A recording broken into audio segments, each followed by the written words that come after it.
We are recording. So anyway, welcome all to this latest edition of the Boulder Horological Society Zoom lunches. And hopefully more people will show up, but it seems we are averaging 6 people pretty consistently.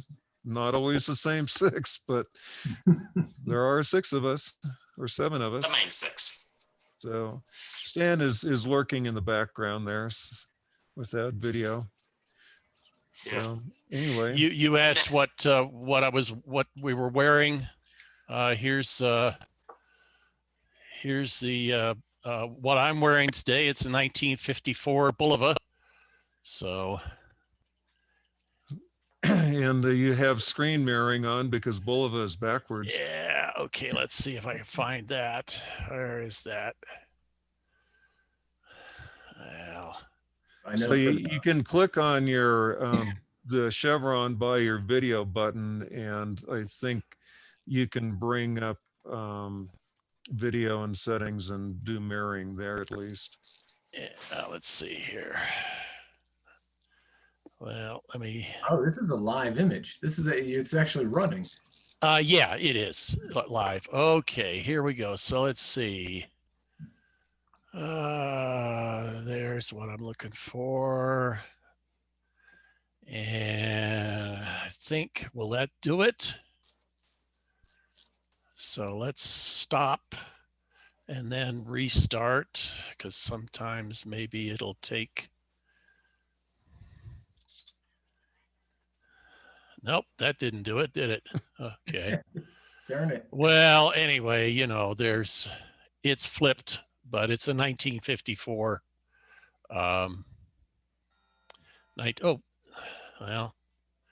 Was supposed to have flipped, believe it or not, and it didn't. So I don't know what that's about, but so it looks like it's a round. There we go. Yeah, it flipped. So you got a round movement in kind of a square case. If I was no, it's square. It's a rectangular movement. It's not around. There's something sitting underneath. Okay. Yeah, sitting underneath the watch itself. So Sure. But yeah, it is. It's just another one of those thrift store junk box purchases. You never know what you're going to find, and so it's worth looking. Yeah, it's a nice looking watch. I like the lugs on it. Yeah, the lugs are pretty interesting. Yep. 10 years ago, I feel like I still saw watches like that at the thrift stores, but nowadays I don't even find ladies Elgin movements and little Walthams and Hamiltons anymore. I feel like I hardly ever see any actual vintage mechanical movements in these things. I feel like people must know now. They must pick them all out before they ever get even into the glass display cases these days. But I still look. It's probably eBay. I think what has happened is the rise of both eBay and Craigslist. Volunteers have started taking anything that appears to be value, and they get first choice of that. So it really doesn't get past the volunteers much. And I used to run into the same folks that we became friendly with in my thrift store rounds, and I pretty much found that in the end, these guys were volunteering, had to start volunteering for the various thrift stores just to get access to the things that they wanted. Sure. So it's sad, but I used to buy these big bags of watches at Starvation Army back in 2000, and I haven't seen anything like that in a long time. Yeah. I remember when I first started collecting, which was about a few years ago is when I first really started getting serious. And the thrift store watches, the kind of thrift store watches I would buy would be like the little tiny ladies watches, because those were the only mechanical watches that were available. And that was about 2015 or earlier. Long time ago for me, maybe not for you guys, but I remember the first watch, and I'm still kicking myself in the ass for this. The first watch that I ever saw that I really, really wanted in a thrift store was a Carl F. Buescher dive watch. Now, I don't remember whether it was ticking or whether it was automatic. I'm pretty much positive it was a fake. Now, given the area, which was Louisville, which is a very rich area, I imagined that it could have not have been a fake, but it was just sitting in a little container on the jewelry counter. They hadn't even bothered putting it in the case. They did not know what it was. And this was a Carl F. Buescher watch once again. And I remember I took it up because I was there. This would have been 2013. I was there with my mom because I was 12, and I was like, "Mom, can we get it?" And she's like, "You're never gonna wear it. You never wear watches." And of course, she was later proved to be wrong. But I still really regret not buying it. At the very least, it would have been something interesting with some good memories behind it. And I know that we went back there the next day because it was around Christmas time. We were looking for Christmas stuff. We went there the next day. It was gone. Like, it was gone. It sold within that day. They just put it out like 10 minutes ago. Yeah, that happens in thrift stores. If you see something that you're interested in, you better buy it then, because it might not be there the next time you're back there. And Carl Bucher, however you pronounce it, they're a big retailer out of Lucerne, Switzerland, and they private labeled watches, and you'll see a range of watches and clocks with their name on it of all kinds of qualities, from very inexpensive 17 jewel movements to really high-end stuff. And in today's world, they're a manufacturer under their own right, as well as still a monster retail store in Lucerne. I was in it in 2010. It's a very impressive place. Yeah. And the only two other things, last thing I promise, the only two other things, nice watches that I found at the thrift store, the only three other things, was at that very same thrift store, I found a Gruen very thin, which was about 14 bucks, and I picked that, or it was about 10 bucks, I picked that up. I found a Sheraton pin palette one jewel dive watch. Very clearly just a cheap little economic mechanical diver's watch. I didn't buy it. It was only like $10. And now I really wish I'd picked it up, because I have a Weber, which is just yet another pin palette watch. And I have some pin palette watches here to show off to you guys today a little later. And the other thing that I picked up that I'm very glad that I picked up, which was the best thrift store find I have ever found, is my Zodiac SST 36,000 Seawolf, 1977, beautiful condition, original bracelet. And that watch was 14 bucks. That's like a $3,000 watch, 14 bucks, just kind of sitting in a pile of men's quartz watches. And I saw that and I was like, that's a cool looking watch. And then I looked closer and I realized, oh my God, that is a genuine Zodiac a Seawolf, not just a Seawolf, but an SST 36,000 model as well. So it has the coffin case. I think, yeah, I showed it off to you guys before. Yeah, you have shown it to us, and those, if people, you see them on eBay and people want over $1,000 for them, and I don't think they get it, but they're obviously a desirable Zodiac case design. So yeah, I finally got. We'll go on, but I'd like to get on to, the theme of this month's Zoom lunch, and I'd also want other people to have a chance to speak as well. So, okay, well, Lucas. All right, Sean, you've been gone for a couple months. Anything that you want to show that is sort of the theme? Yeah, I mean, I grabbed two things. I realized I don't really have any complicated watches. I collect mostly just three-handers or chronographs, which, chronograph, I guess, is some sort of complication. But the it's interesting, I guess, the typical definition of complication. Yeah, I don't have anything. I wish I had like a moon phase or even something with a power reserve on it, but it's not something I've done a lot in. But the one thing I guess I did want to show, I got this back in the summer, and I've worn it, a considerable amount since then. It's not overly special, but it was one of those things that I think I saw and the price was right, and it just kind of struck me in a way where I was like, yeah, I'll spend money on that.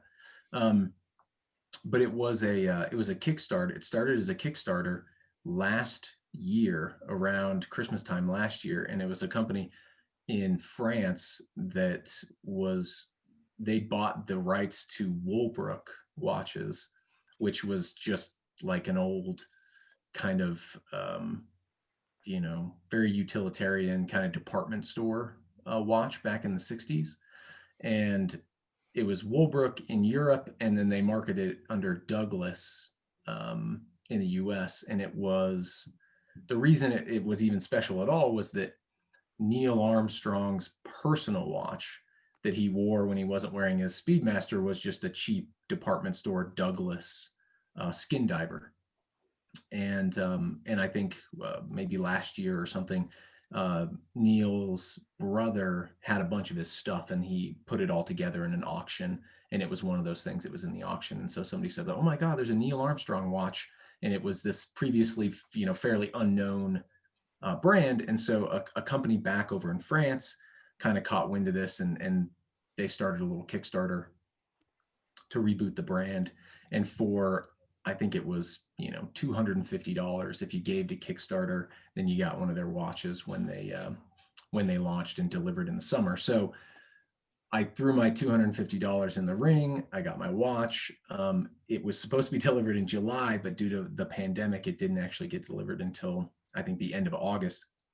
So the waiting was very hard, but it was the first time I'd done that, and I was fairly happy with the watch. You could choose a number of different variations and stuff, but I'll show it to you and then I'll pull up the website. But this is it. It's just got, it's just a skin diver from the 60s, and it's got a, date window, and they call it the world timer. So that's why I brought it up for complications. This is as close as I get to a complication is a world timer. And so it's got a bezel there that's got, Paris and Tel Aviv and Greenwich. And I thought what was cool about it is that for the plus, I forget what it is, 15 or 25 or something like that, it has Denver. It actually has Denver on the bezel. So I was like, oh, that's cool. It's got between Chicago and Los Angeles, they use Denver as the mountain time zone. So, so I thought that was kind of cool. And it came in a couple different variations here. I'll show you my, the website that they have. And you can buy it in the, let's see if I can get to the variations of it. So you can buy it. This was the original one that just had the black die on the steel case. And then they made one with a steel bezel. They made one with a white dial. And then they made one that was black that, they did a black DLC coating on the watch. And they didn't actually charge anything extra for the, for that when you did it on the Kickstarter. And I think now it's an extra $20 or something like that. But I thought it was kind of a cool thing. And then the other thing too is it has the, if you go to the back of it, I don't know if they'll, well, oh yeah, sorry, I hadn't actually shared my screen. They have all these different variations here. And the one that, the limited edition that they gave you on the Kickstarter actually had a special engraving on the back, and it's got the X15. So I thought that was kind of apropos with Chuck Yeager passing away yesterday. It's got a little, here, I'll stop how do I stop my screen sharing? Oh yeah. So the back of it has a little engraving of the X15 on the back. Okay. Yeah, you see. Kind of cool. And then the other thing, it came on a little, it came on a nylon strap, just a one-piece nylon kind of NATO thing. And then it came with this Bund backing to it. And you know, the one piece nylon looped through, and then you had the bund, so it all sat really high on the wrist, and you know, it was fine. It also came with a stainless steel buckle, which I was, you know, the rest of the watch is all blacked out, but they left the buckle stainless steel. So I went on eBay and I bought for $10. I bought a black DLC buckle, and then I went ahead and I made my own strap for it as well. So it's got a just a one piece leather strap that I made that then threads through the boomed strap that they gave me. So now it sits a little bit lower on the watch strap there. So I didn't have any other bund strap watches, and so I thought it was just kind of a cool thing to kind of have as like a leather cuff. But so I was able to put a few of my own little touches on it, and otherwise it's kind of just a fun little watch. And the fact that it's not that expensive, I don't care about the DLC coating. So if it gets scratched and stuff, I don't have to worry about it. And the only thing I'll say though is it's got a Miyota, I think like a 5 series in it, which is a lot of, I know the Kickstarter and the micro brands, they use the Miyota automatic movements, and they use the other one that I have and the other ones that I've seen, they use the premium automatic, which actually has bearings in the swing arm. This is like the base model of the Miyota automatic, and it is loud. It is really loud to wear. It feels like somebody poured sand in the back of this thing when you hear it going. I'll see if I can get it to spin, but Yeah, I'm not really hearing it, but have you opened it up to make sure that it's not rubbing on the back of the case? I haven't opened it up yet because I didn't want to mess with it. I told myself it wasn't that expensive, so I didn't want to mess it, but I think I will. It's like when you wear it just sitting around, like I almost can't wear it when I'm working, because just moving my hands on the keyboard and stuff is enough that the rotor is distracting. But it keeps time, and it was inexpensive and stuff, and it's a world timer. So really it's just the fact that it has a rotating bezel on it is what makes it a world timer, which isn't technically it, but it's a fun little watch. And it was it was the first time I had done a Kickstarter campaign, and it was the first time I had paid for something up front and then had to wait like 6 or 7 months for it to arrive. So that was definitely an experience, but yeah, it was a fun thing, and I got to customize it when it came. So that was all I wanted to share. Yeah, that's kind of fun. That's kind of fun. I like the, the fact that you made a strap for it. So you obviously had some thin leather stock that you're able to use. And for me, a world timer, if it doesn't have Denver on it, I'm not going to buy it. Yeah, definitely. Yeah. Real quick, Sean, one of the things that I want to say, and also I have a world timer that I could actually show off, but I would open that watch up and take a look. Because I've got my high fidelity earphones on, I was able to hear that watch winding. Mm-hmm. And it reminds me of this one fake Rolex I had when I first started collecting, which the rotor was missing a screw when I got it, and my friend who had a watch bench, I didn't have one at the time, put in the wrong size screw at first, and it was just kind of hanging out and rubbing on the case back. Now, it's not too particularly that much of a bad thing, but the problem is if you don't mitigate the issue, some of those metal shavings, especially if the case back is coated, a lot of that's going to get into the movement and make it stick together. And I know that those little Miyotas are hell to put back together, because believe me, I've tried and I've done it.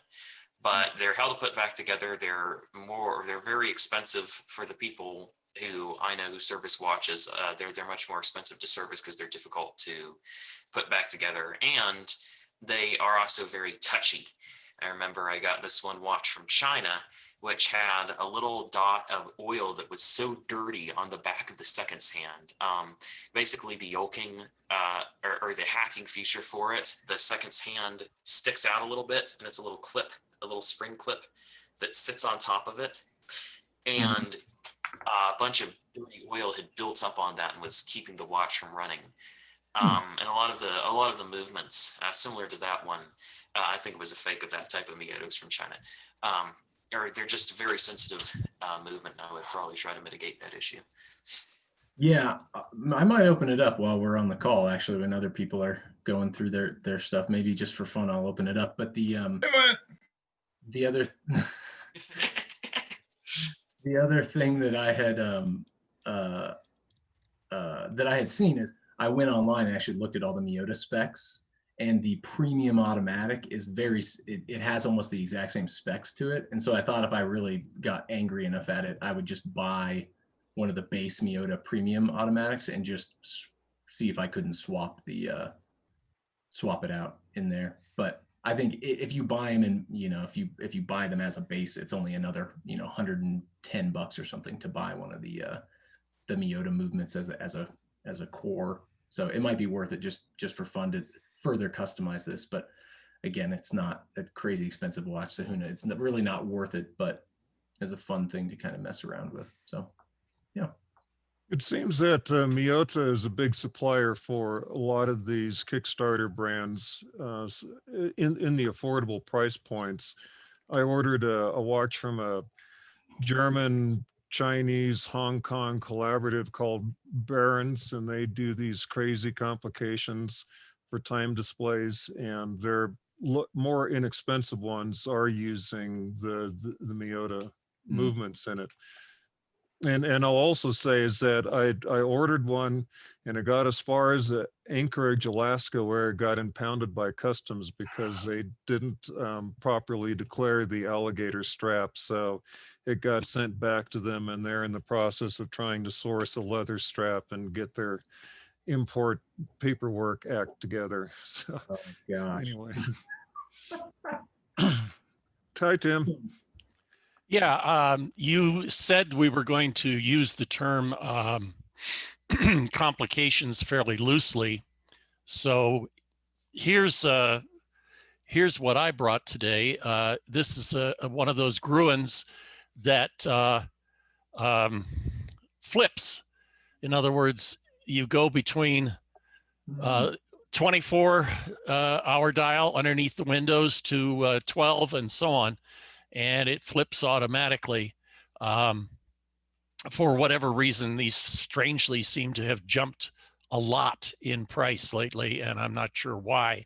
Apparently there were imitators. Here's a Sheffield that does exactly the same thing. And then I found this one, a King, which is in terrible condition, needs a lot of work, but it has the similar kind of flipping underneath the windows back and forth between 1 through 12 and 13 through 24. So I don't know whether that qualifies as a complication per se, but it certainly is complicated because the dial underneath has to flip first one way, then the other. It can't just continuously change like a date dial. The other one that I brought today is this Yema, which has the city ring on the outside, which is turned by the upper crown. And it does have Denver, by the way. But this dial face is dished, which made it really difficult to get the lighting on it, and I didn't do very well. But you can also see that in those little windows, there are numbers 1 through 24. So you can actually set up the upper crown to give you the 24-hour time in your location while having the watch set to some other location. So it's kind of a strange arrangement. And so anyway, I thought I would bring that to show as well. It actually, the watch looks better than the photo, but and then you mentioned last time that chronographs would be okay. So here's a glycine that I've had for a while. To me, fairly rare to see this shape of case on a glycine. It seems like every damn thing they ever made was round. And this is one of the few. Like a lot of these things, I think sometimes these watches, they're working out problems in design, because when you zero this, the second hand drops right over the top of the date window. And occasionally it makes the date difficult to read when it's reset. So the other thing, finally, that I brought is perhaps the most unusual complication I've ever seen, and that is this. It's a dollar watch with a bank complication. So there you are. You know, this is probably about 8 inches tall, and it's a cheap Westclox dollar watch, but that also is a essentially a pot metal piggy bank, if you will. So there you are. Wow. That's phenomenal. That was a nice presentation. Those on that Yema. So when you change the city ring, then the time in the windows also moves with the city ring. Yes, it does. And so as a consequence, you have to sort of use the city ring to figure out what the offset is, and then disregard the city ring when you're actually trying to set the second time zone. You know, you use the offset instead. So there might be a way. I've never been inside it, but I suppose there might be a way to, as you can see, the 24 is set to Moscow right now. And so it might be that there's a way to offset that deliberately, sort of like the old Hamilton cross country, you know, where you could set it to the particular time zone that you wanted. But I haven't been inside to figure that out. But this dished dial is very, very strange. And I'm not looking forward to getting in there and trying to dope that out. Yeah, it's interesting. And then that white mark that's going under the center of it, is that printed on the dial, or is that? Yeah, that's on the dial. And of Okay. course, that's just meant to be, I guess, day and night. You know. Yes. Yeah. You see a faded blue part for the nighttime, I guess. Yeah. Yeah. Dan could maybe comment more on the Yema brand, but that's one that I see out there, and I see them in auction. Some of them go for pricey amounts, I thought. Yeah. Yeah, I don't know. I think is it French? The Yema brand? I can't remember. I think it might be. Yeah, it's French. Okay. So. Yeah, maybe. Yeah, I think that's the one that you can buy. I think they're well known for supplying the French military. Okay. And they're making new watches again too. So somebody else restarted that company, so you can buy new Yema chronographs and stuff. So who wants to go next? I could go. I just have one that I'm going to show. Let's see.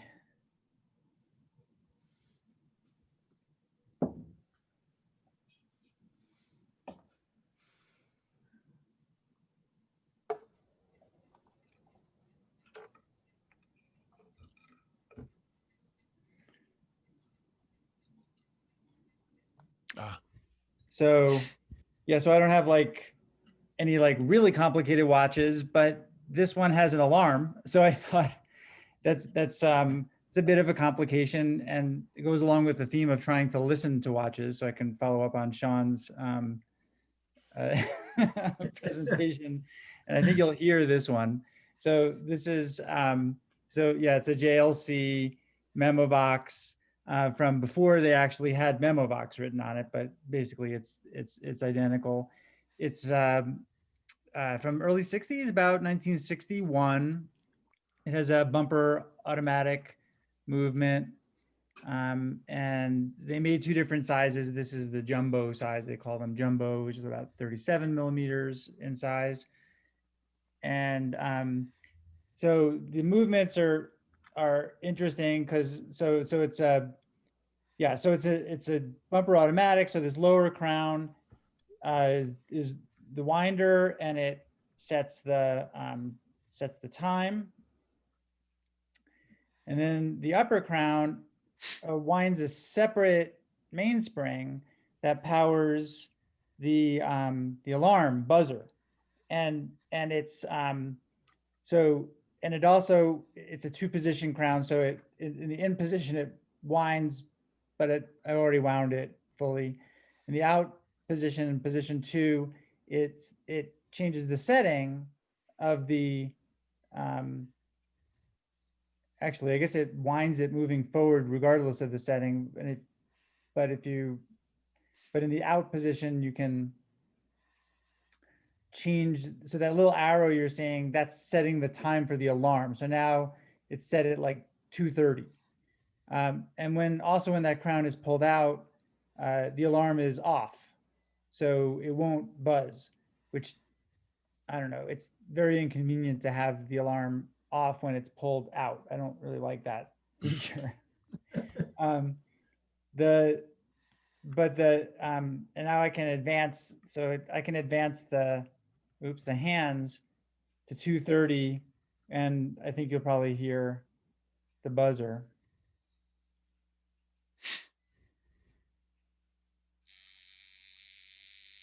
Yep, we can hear it. You can hear it? Yeah, it's pretty loud. And it winds down, once it runs it down, because it's just powered by that separate mainspring, which, I don't know, may not be all that in good condition, that second mainspring, but it's good enough. It's pretty loud, especially like if you leave it on the like a bedside table, it really gets some vibration going. They've got, it's a little hard to open the back, but they've got, you can see there's like a post. They have some way, they've done some design to try to get the acoustics a little bit louder, transmitted through the case. And I don't know really exactly the details of how that works, but there was some design along those lines. Yeah, and this one, yeah, it's still like for French market. So this has the JL crowns. So yeah, I like this one, and it's a little bit unusual. These came with lots of different dial designs, but this just so happens that this 36912 design is not so common. I actually didn't realize that at the time I bought it. I just liked it. But since then, I've noticed that it's not one of them. It's not a very common dial design. Is that the original bracelet on it? No, this is like a West End bracelet, one of those NSA bracelets that just happened to have end links that were a pretty good fit. Yeah, I don't know if this particular watch came with a bracelet, but these watches, there was an option for them to come with a gay fair bracelet that are actually not the most attractive, but I'd still like to get one to complete it. But they're hard to find and very expensive, the bracelets that came with these memo boxes. Yeah, sorry, I should have downloaded. There's advertising. You can find advertising online from the early 60s that will show these on the right bracelet. So it's not hard to figure out what bracelet is right. I have actually personal experience with one of these. My father gave me, it was just a LeCoultre branded watch upon graduation from college. And the business about setting the alarm, because of the fact that you set the alarm by pressing the button in, means that you are going to be subject to a lot of embarrassing situations where it goes off while you're talking to somebody, or while you're in class, or while you're in a romantic situation. You never know when that alarm is going to trip you up. The other thing in my experience was also that mine was just a manual wind, was not an automatic. And the thing that I saw so often with it was that it seemed to get dirty and have to be cleaned at least once a year, or it wouldn't run. And I also had the numerals around the dial kept falling off. And I had to take them in and have them re-cemented. And so as a consequence, even though it had sentimental value, and I could never tell my father of the problems I was having, it was probably the worst watch I ever owned, for those reasons. It's funny, right? Because it's a very reputable brand. You don't expect it to be poor quality. This watch is yeah, I haven't had any problems with this particular watch. I've had it for 4 or 5 years, and I mean, I don't wear it very frequently, but you know, it runs well. I haven't had any problems with it. The Polaris version of that watch is a super pricey model. Oh yeah, the dive alarm. Yes. Yeah, I think if I'm remembering correctly, there was quite a story, right, where somebody found one of those in a Goodwill a year or two ago and Yeah, bought it That's on for, you know, like $50 or something like that, and then it was like a $20,000 watch or something. Yep. Yep. Not only that, but the guy, I get who was it? Eric Q, who bought it in San Francisco. Not only did he pay him like $20,000 watch, $20,000 for it, but he gave him a new Speedmaster too. Oh, that's right. That rings a bell. Yeah, right. Yeah. Oh boy. It's interesting that you say that's the, you know, one of the lesser dial combinations, or one of the less common dial variations, because it must have been, people must have decided that is maybe one of the better ones, even though it's less common, because I think those are the style numerals now that they remake them all with, right? Like all the people do like these. Yeah, I think I agree. Yeah, I agree with that. I mean, it's a desirable dial now. Yeah. But you know, maybe at the time people liked a little dressier dial that just had markers. You know, who knows, right? It's like, you know, often these things go together. Something that wasn't popular then was less common, and so now people like it because it's rare. Yeah. But yeah, I agree. You know, when it does seem to be a desirable dial, and there's a lot. I mean, a lot of combinations of these dials, like dials with just a 12 and no other numerals, and you know, things like that. But yeah, that's cool. Yeah. that little metal post on the back, there's a hammer that strikes that post. Yeah. And that's design is also common with, I forget the other makes of alarm movements. There's one real common one that's the Vulcan Cricket uses, and then Bulova had their own version of the alarm watch. Looks identical, but it's a unique Bulova design. The JLC, they switched, you know, eventually went to a central rotor design of the memo box, and so that striker pin is in the very middle of the case, because the auto wind weight has to spin around the periphery. So it's interesting to see the evolution of that watch. Yeah. And I never hear them. I've got a few of those things, and they go off, and my wife says, "Your watch is going off," and I go, "What?" Which is what I say to her anytime she speaks to me. What? Very nice. Terry, you're quiet out there in the background. You're muted. What's new in your world? Anything to share today? Oh, I was just recalling with this alarm, as a hunter and fisherman, I for years took Outdoor Life magazine, and a true story, a guy had a watch that had an alarm like we just saw, and he was fishing in a lake, and his partner warned him that that lake was known for rattlesnakes around.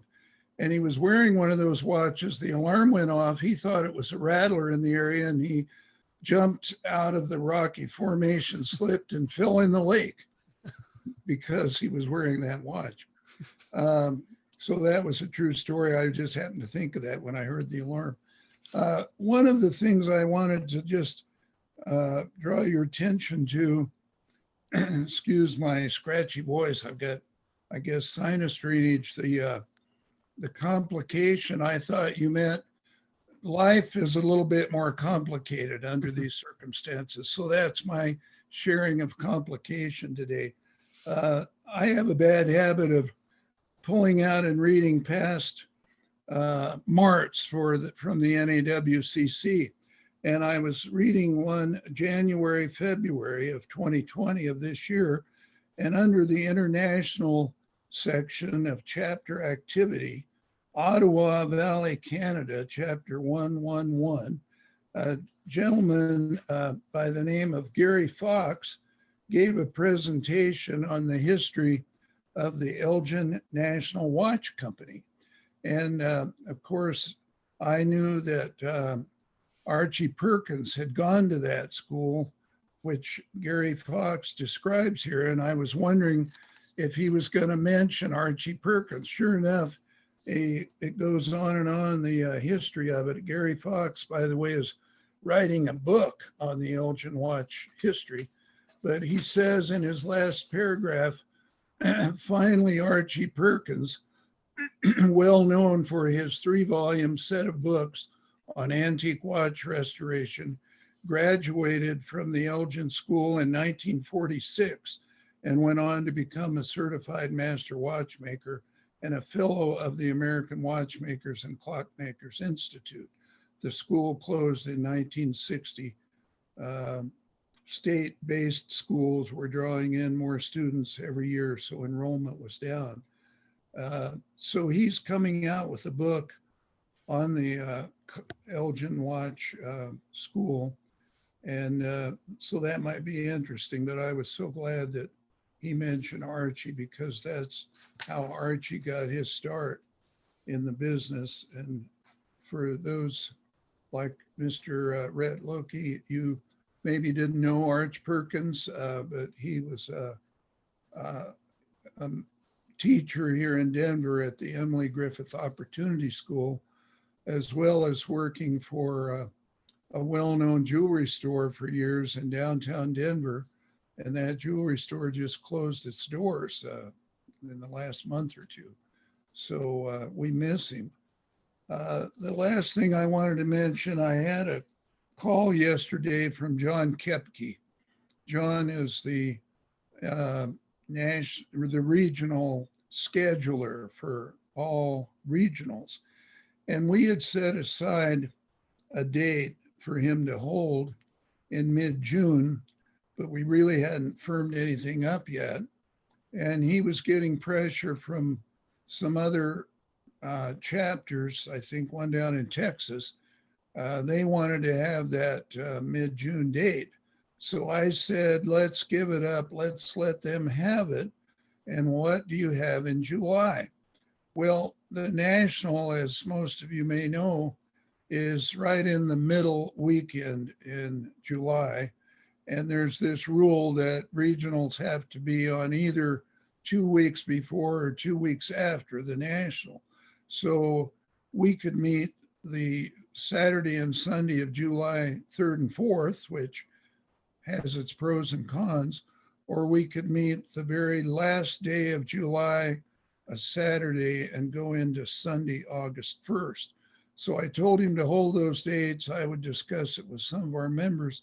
The reason I felt it was not a bad idea to move 1 month further out is that it's my opinion at this time, and listening to the news, that we'll have a better grasp on the vaccine, on the virus by July rather than June. And so I'd like your feedback, maybe Tim and maybe Tim or both Tims, and ask me any questions of what I should reserve. And of course, we don't have a venue firmed up yet either for our regional. And Dave Fornoff is working on a possibility, I haven't talked to him today, of that antique show that we were going to get involved in May, but that might be a sideline issue. So I'm open to suggestions on that. My opinion is the later the better. I think that you can go to the New York Times, to their pandemic coverage, which the paywall is removed, and they have a recent informal poll of 800 or 700 epidemiologists and other specialists, and indoor gatherings, most of them still feel a year out before they feel safe. Now, that's, I think some of that they're talking about churches and other events where, singing and other things might be going on, and events like a regional where there's, more mass coverings, things like that might be different. And certainly if it's in a bigger space, like, some of these fairground event centers with high ceilings, it's a little safer. But, even Another, in July, I'm not sure I'd feel comfortable. Yeah, I would another jump option. in and suggest that, we got to talk to Dave Fornoff. We absolutely got to, because the tremendous advantage that he was citing was that if we went into the county fairgrounds up in Longmont, it was possible that we might be able to coordinate with one of those two events that take place up there, the Strawberry Festival and the Pumpkin Pie Festival, which brings a huge, something like 5,000 people from the general public come to both of those for the antique portion of the thing. And if we were in a separate facility adjacent to or near to the big hall, we might get some overflow from them. I think May is way premature. I don't think May is happening, but perhaps the Pumpkin Pie Festival might work for us if we're cleaned up by that time. But I tend to agree with what Tim said. We got to go by science here. We got to go by science, not by opinion, not by desire. We got to go by science, because we don't want to have somebody show up at one of our events and then end up getting the, coronavirus and dying and tracing it back to something that we did. So, I don't see May as a realistic possibility at all, but, maybe that Pumpkin Pie Festival might work. I don't know. Yeah. And a lot of the people who are going to be attending this are also going to be at a higher risk factor. There are a lot of, obviously, elderly gentlemen, to put it politely, who are watch collectors. It's not exact. Yeah, I am very rare. I recognize that. There are very few of my peers who are into watch collecting. Very sad, but very true.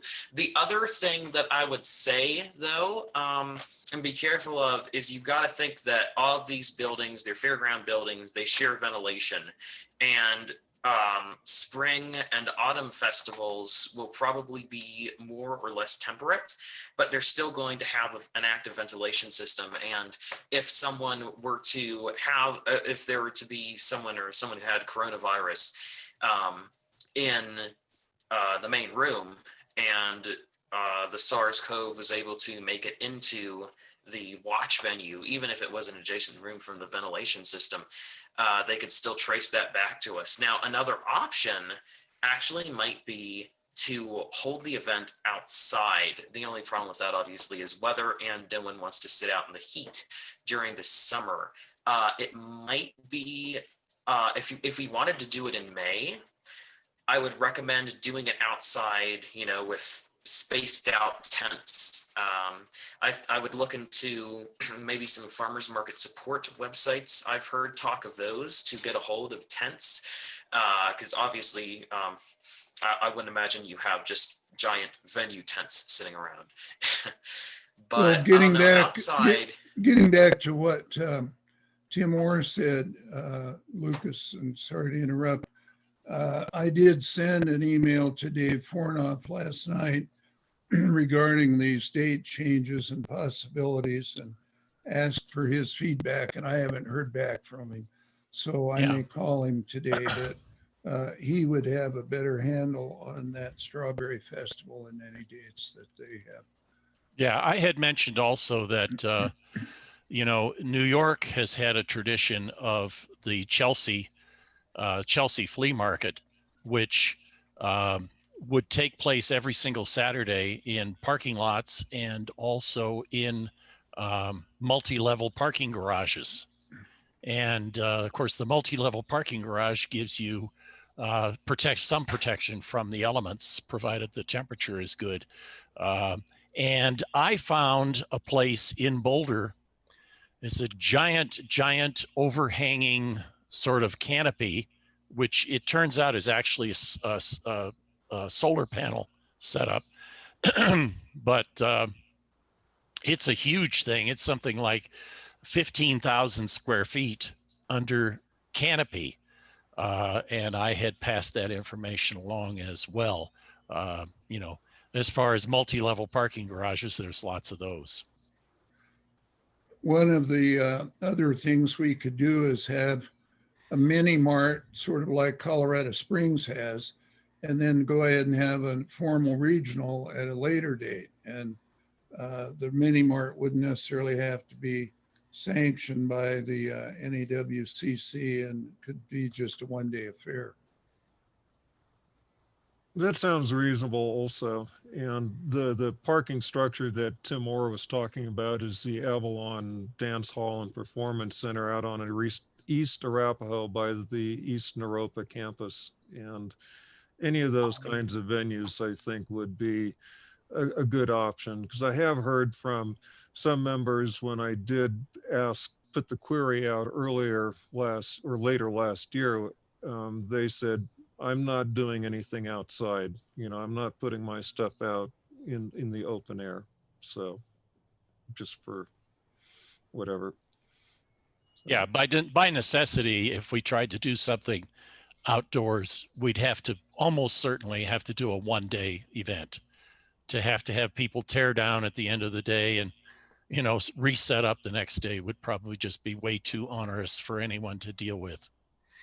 And certainly parking garages, you can actually, you know, set it up in the back of your car. You know, if you've got an SUV, just raise, you know, drop the tailgate, raise the back, or, you know, open the trunk. So, you know, other options, kind of a drive up sort of thing. And that works well for clock collectors and tool collectors as well. So. Okay, well, thanks for your feedback. Yeah, well, thank you, Terry. Appreciate keeping us up to date on that and your efforts in it. It's a thankless task that you have seemed to have been stuck with for an eternity, but we do appreciate your efforts. And well, thanks. It's just a little more complicated now to figure it out, but according to John Kepke, there's people wanting regionals in June, and he's got a full schedule in June of regionals like in Texas and maybe California too. I don't know, but he definitely wanted our mid-June date, but I'm agree that the later, the better. So very good. I have, I was just going to say quickly, I have a couple of clients, you know, I work as a specialist architect, so I have clients all over the country. So I get to like talk to people, you know, and like see what's going on in their regions and stuff. It's interesting because the one client I have down in Texas, they're not concerned at all. Their animal hospital is completely open. They see clients every day. They bring their animals in, and is the one client that I have in the entire country. Everybody else is doing curbside. Nobody's coming into the hospitals except for staff and stuff. But the one doctor I talked to down in Texas, he's definitely of the opinion that he doesn't care at all. And he's actively stealing clients from other vet hospitals who are only doing curbside right now. And I think it's just one of those mindsets that some people have in the country, and just happens to be in Texas is the place that I have this one doctor. So he's a nice enough guy, but I mean, you can tell he doesn't care at all. And Texas is not having a very easy time right now with the virus. So I think because of that. So anyway. Yeah, it's a mixed bag. You see those in various places, and there's a lot of people with that kind of feeling here in Colorado. There's a lot of people that believe that it's their constitutional right, if they want to put themselves at risk. It's like whether or not to ride a motorcycle with or without a helmet. But certainly for me, I would be hesitant, but I know that there are plenty of people out there that would not be hesitant, and they would be happy to do it, and you'd probably have a successful mini mart. And if there are people that are willing to do the heavy lifting that are less concerned, then maybe you just want to let them go ahead and do their thing. But Hi, I'm John Weber. I'm calling in from New Hampshire, so I'm late and I'm far away. But welcome, John. we're in Chapter 8. We've had a few webinars, and one of the things that we've talked about in our council, I'm on the board of the chapter, is doing Zoom marts. We just let people come in and they show the stuff from home. And if it's somebody you don't have the usual problems. And the seller can move the camera around and show the stuff and respond to requests for particular views. So that's what we're playing with. We haven't done it yet, so we don't know how it works. And I like your comment about motorcycle helmets, because in New Hampshire, it is optional. My own view is that anybody who does it ought to put up $100,000 bond to take care of themselves until we figure out who can use their organs. But Well, yeah. John, thanks for bringing that up. Sort of an honorary Darwin Awards system, eh? Yeah. But the Zoom Mart, but the other thing to factor in, I think by June, we're either all going to be vaccinated or up to our eyeballs in lawsuits on side effects of vaccines. I think things are going to change quite a bit in the next 6 months, but I think there will be residual interest in Zoom meetings because, particularly in this part of the country, and I lived in Boulder for a couple of summers a very long time ago, so I know you guys get snow too. Yeah, I wanted to jump in and say, John, that I attended that last Chapter 8 meeting where it was about timing machines and timing. Yeah, that was devices. Jack Kurziak, yeah. And that was a fantastically interesting Zoom meeting. And I've been working to try to set up what amounts to a Zoom speakers bureau and to publicize Zoom meetings like this one around the country. Coming up on Sunday, for example, I believe it's 2:00 Mountain Time.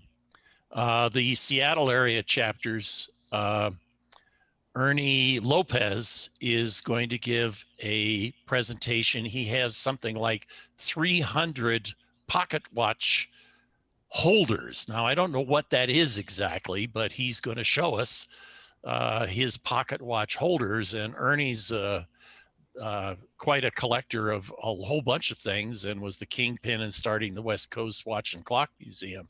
So here is the link. If you're interested, you can go to this link and it will tell you all about the Sunday meeting of the Seattle area chapters, which will be on Zoom, and they welcome everyone. Our next meeting is coming up pretty soon too, and it's Nick Butt. Nick Butt is in AWCI and he works for the Chelsea Clock Company. And he's going to be talking about Chelsea the ship striking mechanism. If one of you can email me, I'll pass you a link to get into that meeting. Yeah, shoot us an email address. And yeah, okay, I'm at, why don't I just give it to you orally? It's JLWEBER at aceweb.com. ACE? AceWeb, aceweb.com, JL Okay. Weber. And I gave a talk, and I've got the stuff on it. We didn't record it due to a glitch, but I gave a talk a couple months ago, just an overview of escapements and what they do and where they came from. And that's available if you guys are up to date on your caffeine and no-dose intake.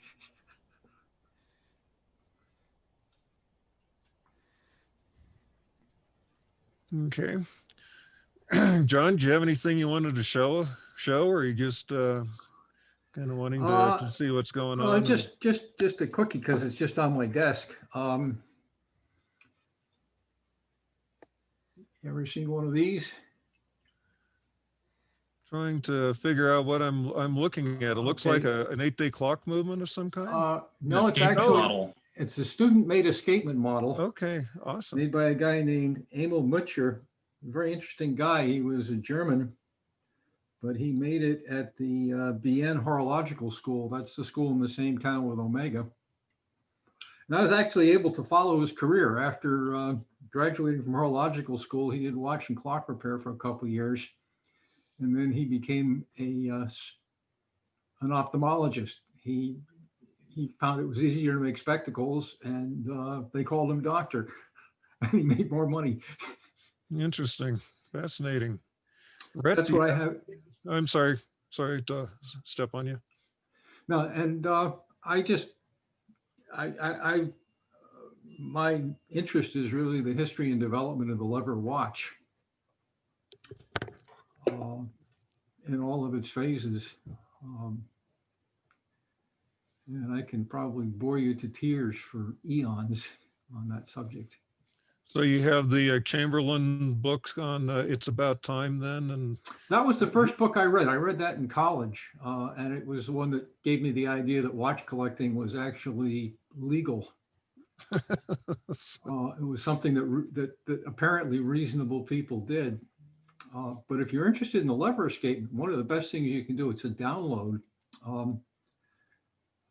Moritz Grossman from Glashuder wrote an essay on the lever watch in 1869 in which he described all of its variants. And it won the prize for the British Horological Association. And it's been reprinted several times, but you can get it from Google Books, and it's pretty good read.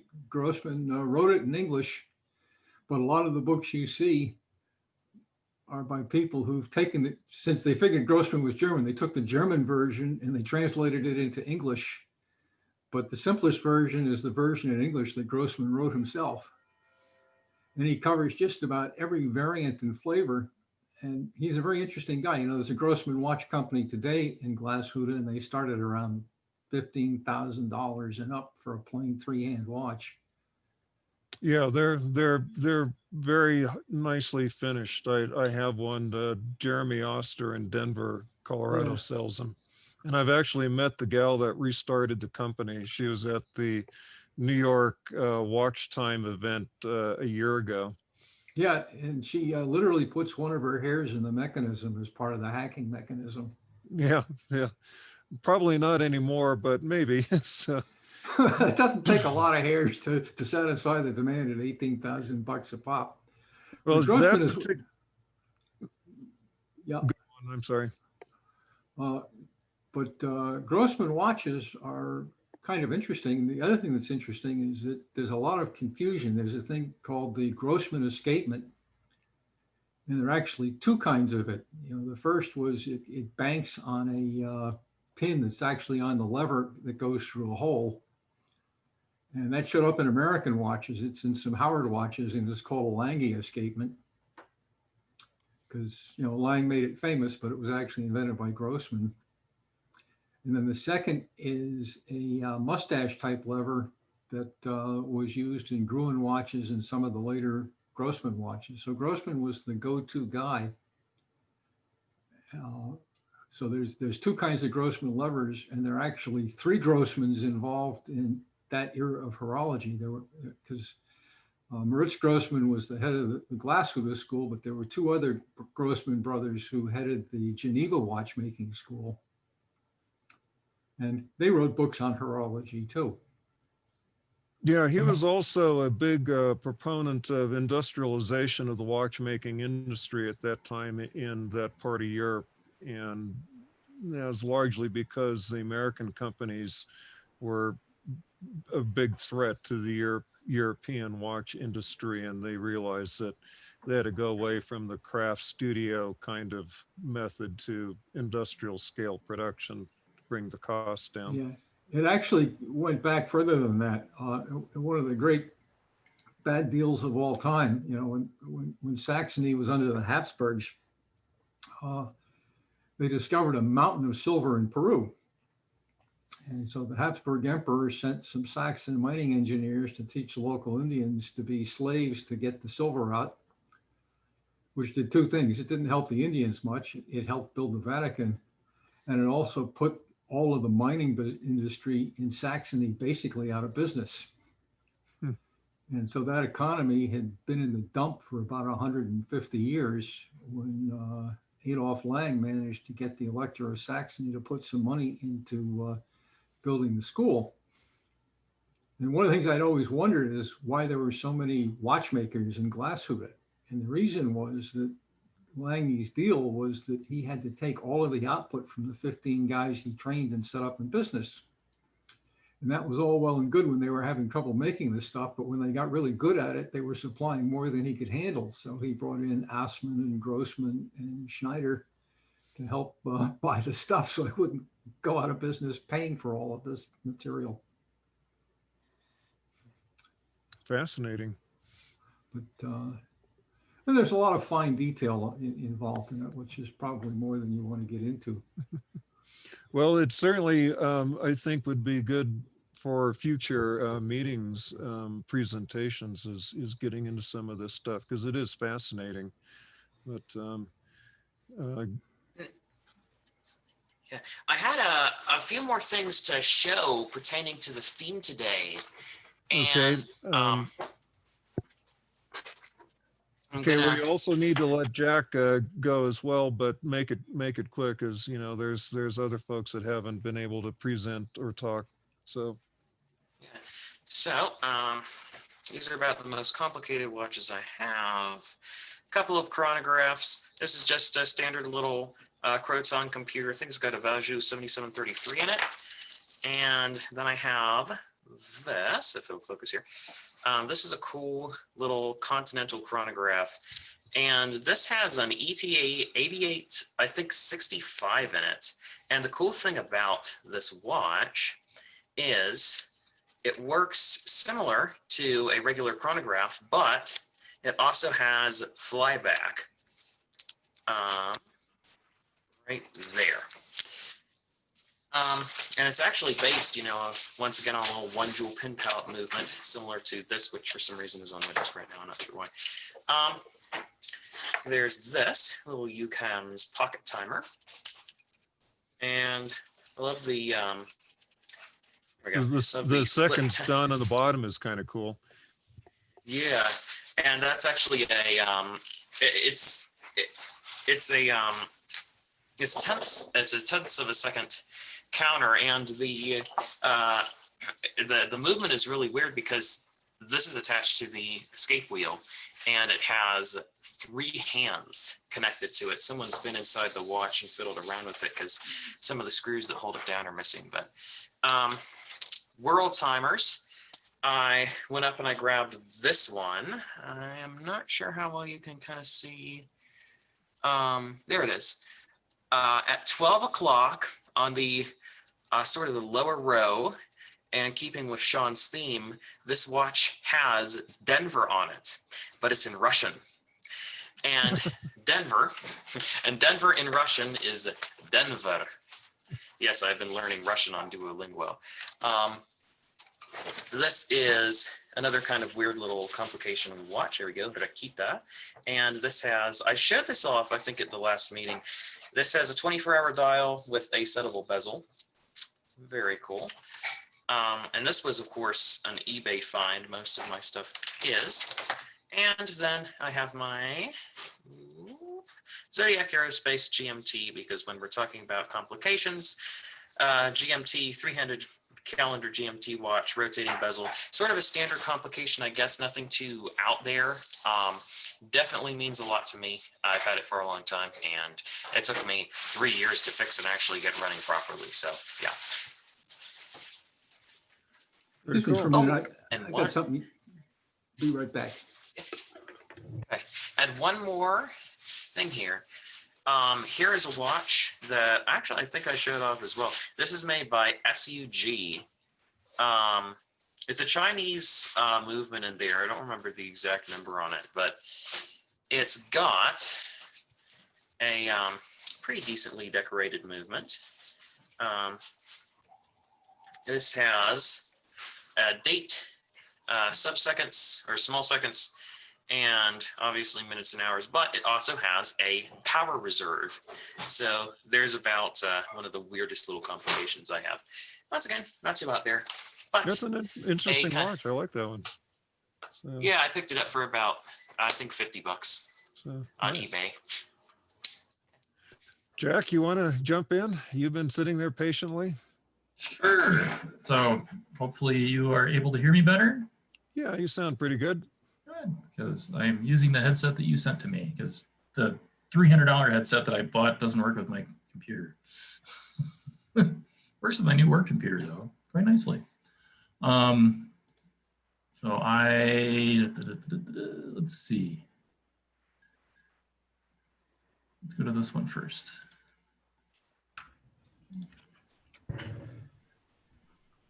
I brought this in. This is a Citizen Grand Complication. Can you see it? You can't get really close. Focus leaves a bit to be desired, John. Yeah. Yeah. So Jack had started a screen share, John, when you went off. So Jack's going to show something, and then we can Okay. your stuff. Okay. So so I thought I would share two. One is a calendar and function, which this is an ETA 2772.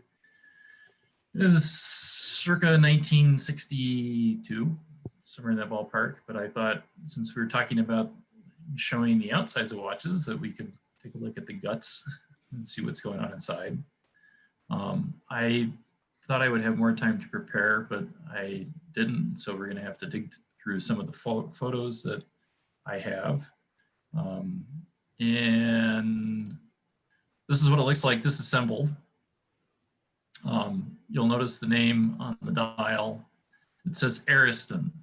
And if you collect Illinois if you collect Illinois pocket watches, that name should be familiar to you, because that was the house brand for Marshall Fields in Chicago. And in fact, the case for this watch is marked for Marshall Fields, but it was an all Swiss movement and case construction. This is what the base movement looks like without the balance, or the escape wheel, or actually no, the escape wheel is in there without the escapement and the balance wheel. You can see that it's marked 2772. And this is just me. I took multiple photos, but so that's one of the watches. And let's see, I'll figure out how to share the other one. Let's see. And the other one to share is this one. So your share screen stopped. Oh yeah, I stopped it because I'm switching to another watch. You should recognize this photo, Tim. You took it. Okay. This is the outside of a unbranded Valjoux 7733, which I know Lucas, I think, shared one of his. I got this one off of eBay, and it was a buy it now for $200. And what I got was a new old stock watch that had never been sold. I think I was the first person ever to open it. It was on tight from the factory. I actually couldn't get it off with any of the tools I had. I had to go down to one of the watch shops that I know here in Denver. I can't remember the name of it now, but it's down off of Colorado on the interstate. And they were very nice. They opened it up for me, and so that I didn't have. That's right time. Yes, that's the place. But this is what a 7733 looks like, unmolested by anybody. It's now been molested by me in some ways, because I fully disassembled it and did an overhaul. It probably hadn't been oiled in close to 50 years. And I figured this watch is probably about 1970s or very early 70s. So those are the two watches I had, and I thought those might be of interest as complications go. Is that the one of the tables at the Buff Say again? where the picture was taken? Was it at the Yes. restaurant? Oh, how I miss the tables at the Buff. I will leave that. I don't know what to say to that one. Nice. So that's it for me. Hey, John, you want to go ahead and Yeah. Is that visible? This is a, I like quartz usually if it's complicated. It just makes a lot more sense with complications. Let's see if, no, I guess this is as close as I can get. This is a Citizen Grand Complication. The sector in the upper right-hand corner,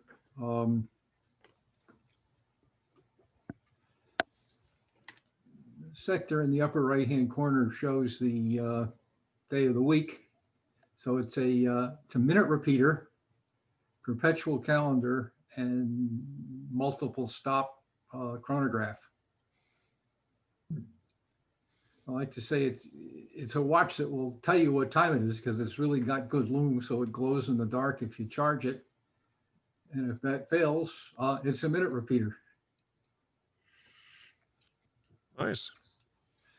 And are you familiar with quartz repeaters and quartz complications? I've got a Seiko perpetual calendar, one of their kinetic ones that it doesn't have a chiming feature in it, but you know, it has the perpetual calendar and it goes to sleep when you don't wear it and your hands stop moving. And then as soon as you give it a few shakes, everything moves and brings it up to the current date, even if it's been sitting in the box for a year. It's pretty remarkable. Yeah, I have one of those too. I have a kinetic that does it. It's not a perpetual calendar. I have a couple of other perpetual calendars, but back to the Japanese repeaters. You ever heard of the Shellman Watch Company? I'm not sure I have. Okay, No. it's a little Japanese outfit, and they basically deal in antique watches, and they're somewhat unique in that when they sell you an antique watch, they'll throw a 2-year warranty on it. So they service them, and they also deal with a lot of the independent boutique brands. But about, I guess it was more than 10 years ago, they arranged with Citizen to make a quartz-powered minute repeater.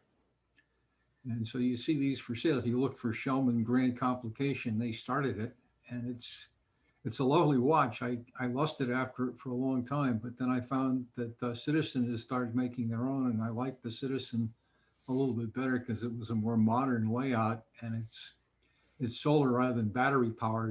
And my issue with battery powered is that you forget about them until the battery leaks and wrecks the watch. And with a solar light powered watch, that's a little bit less likely to happen. Yeah, I think the battery technologies that they use, they're using a lithium supercapacitor, which is sort of like a lithium battery, slightly different technology, joke but is they don't that- leak. Yeah, well, they may or may not, because I don't think they've been around long enough. The story is instead of having to spend $5 on a battery every 2 years, you spend $50 on a supercapacitor every 10 years. So it works out about the same. But, Yeah, so So Seiko responded with, they now have a spring drive minute repeater. And the deal is the watch is silent and the repeating mechanism is silent. So all you hear are the chimes. And you can have one of those for something like $40,000. But the Citizen is fairly accessible. They're typically in about the $1,000 range. I've shown them off at some of the local meetings, and I'm thinking to myself, boy, I sure wouldn't be passing this around if it were a Swiss wrist repeater or Swiss Grand Complication. I think with the Seiko spring drive, when you get into that price point, those are more hand finished. They come out of their high end movement or watch facility, and the others are what we would call industrialized watches, which are banged out on automated machines. Yeah, Yeah. I just serviced a couple of them for my dentist, and I looked at the movements and decided it wasn't even worth fixing them, just because you can replace the whole movement for about $60. You can't tear down and lube it if you're going to make any money. Yeah. You just take out the movement and put in another one, and Yep. it was pretty good. But the high end, they're actually, I think, 2 Seiko factories, and then they have their own Creedor brand where they do the very high end mechanical stuff. Right.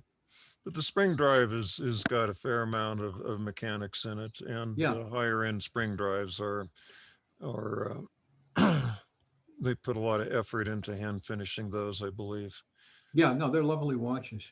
So But Tim, is that the function where the watch kind of shuts down and then kind of comes back to life and then resets its hands and stuff? Like, does that have a name? Is that like a modern horological thing? Because I've seen that on a couple high-end quartz watches recently, but it's not something I'd realized was even an item until I was looking at this one particular watch.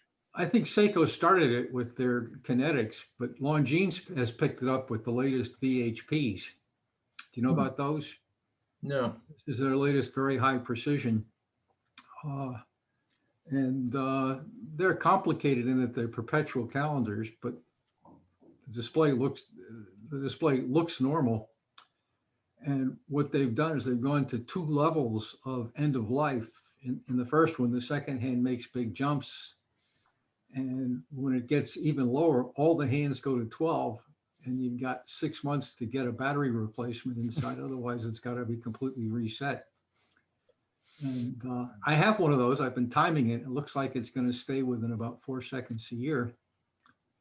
And when I'm not wearing it, it's got this power save mode where you pull out the crown and all the hands go to 12. And then when you want to put it back on, you push the crown back in. And what Longines calls it is hand position sensing. that's So interesting. That's got to be based on a standard ETA quartz movement that ETA has developed, because that's what I think it they was use. developed. I think it was developed especially for Longines. They're the only ones that have it now. But traditionally, after Longines has made it for a while, they'll take it away from Longines and move it over to Omega and double the price. Yeah. Yeah. I remember hearing about. Sorry. Oh, I was just saying that the watch that I saw it on recently was an FP Journe. He actually makes a sports, a sport-esque watch that has a high-end quartz movement in it, and it had the same thing. So it has like a little oscillating weight in it you can actually see through the dial. And they said if that's sedentary for long enough, it goes into the power save mode, and the second you put it back on and it swings, then it comes back to life. And so. It's a neat concept. The thing that was really interesting about the Longines of this ETA movement is it proudly says no joules. Oh, No jewels. Yeah, I'd heard of this one Amiga from the 70s that had a movement that they had specially developed, and it was a reverso, and it had like a traditional little dress watch style, 2 hands set up on the side, said quartz, and then you would turn it around, and it had a digital time readout and a little very badly working or very barely working but nonetheless small touch screen on the back end that you would use to set the watch. It had a little chronograph and a stopwatch, same you'd see in a quartz watch. But it was actually you pulled out the watch itself, you looked at the reverso case, and it had all the Omega crests and all the gold rating. I think it was solid 18 karat gold. Very cool piece, and I think that quite a few of them were sold and stamped with Tiffany, and it's a lot rarer to find one that's not. It's called the Equinox, and it's an Omega proprietary movement. It's a hybrid. Well, it's a quartz thing. I can show it off on one of these things. It's not greatly made. You have one? Yes, I have one. I bought it 15 years ago off eBay. So Oh, I'd love to see they're it. still out there. They're, you know, they want more than what they're worth. But you know, Yeah. it's an interesting thing. So I've got a couple things I would show here before we drag out too long, and so I'm going to share this first. Ooh. So this thing, let me get this bigger. So this is an odd duck.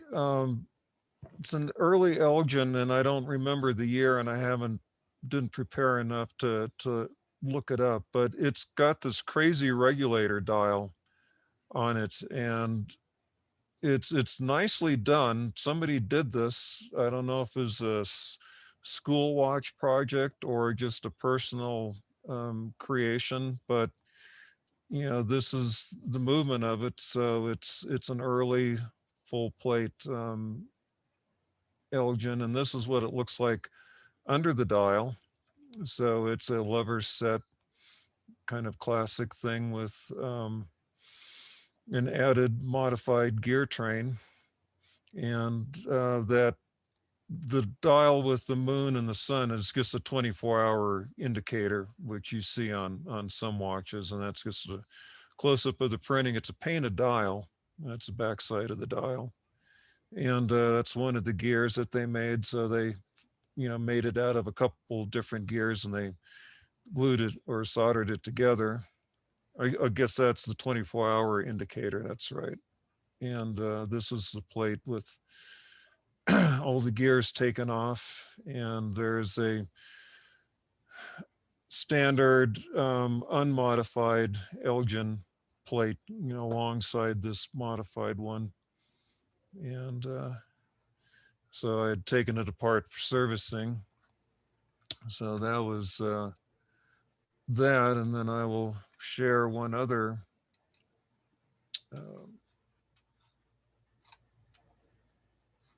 need to go to advanced. So interesting, because I know that was probably unbelievably difficult to make, but it still looks a little bit handmade, which is really funny. Yeah, it's pretty crazy. So this is a complication thing. This is a Swiss guy, Paul Gerber, and unfortunately my camera system here is a little funky here, but I can tweak with it. So this is a watch based on a small Swiss Eta movement with Paul Gerber designed twin rotor winding mechanism. So you see these two swinging weights, and he's added a bridge, and this is all handmade in his workshop in Zurich. And I've spent about a total of a week in his workshop on 2 different watch workshop sessions. And so he's got an unusual power reserve indication on here. He calls it a dynamic power reserve, and he developed it basically when you wind the watch, the background with the hours moves, and then as the watch runs, the hand runs down. And so rather than having a fixed dial and a hand that has to go through a differential mechanism, this thing is a much simpler setup. Now he's got a retrograde seconds indicator that he's done here, so you saw it fly back there, and that's a patented thing that he's done, which is kind of cool. But it's a very simple setup where the movement, that base movement, has a small seconds hand display on it, and rather than having a rotating seconds hand, he's put a snail cam on it.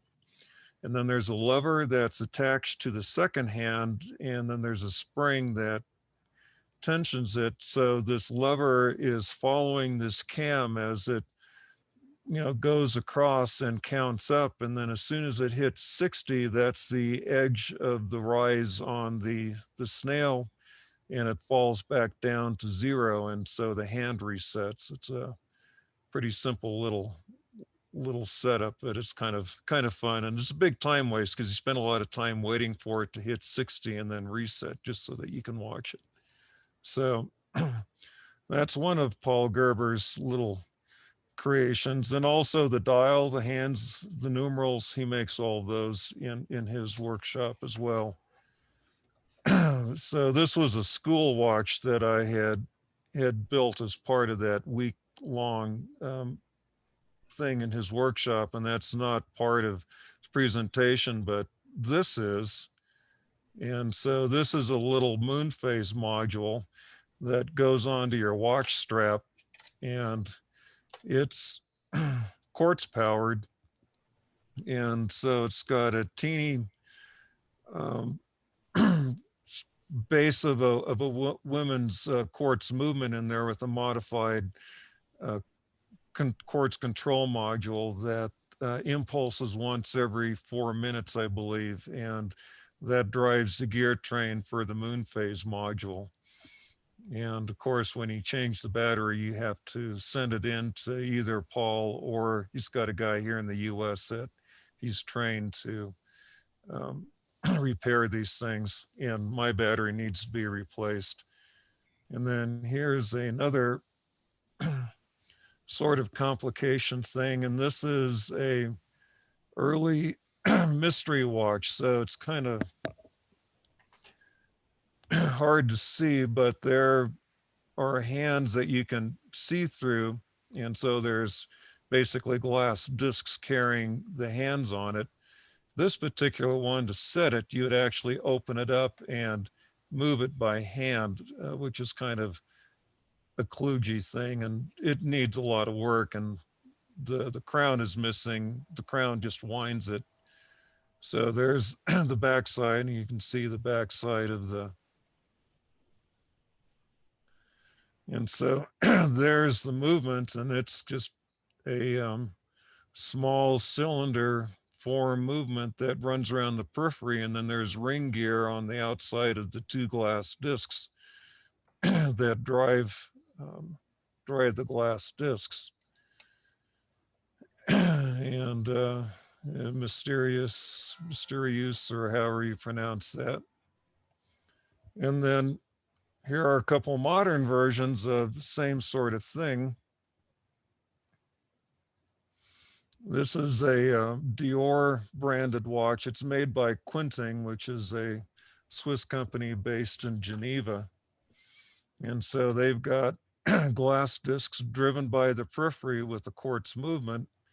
They've got little bits of mother of pearl in there that change the pattern as it rotates around. So you can see the backside. The battery is a small, I think a 394 that fits in vertically sideways, and the quartz movement is around the periphery.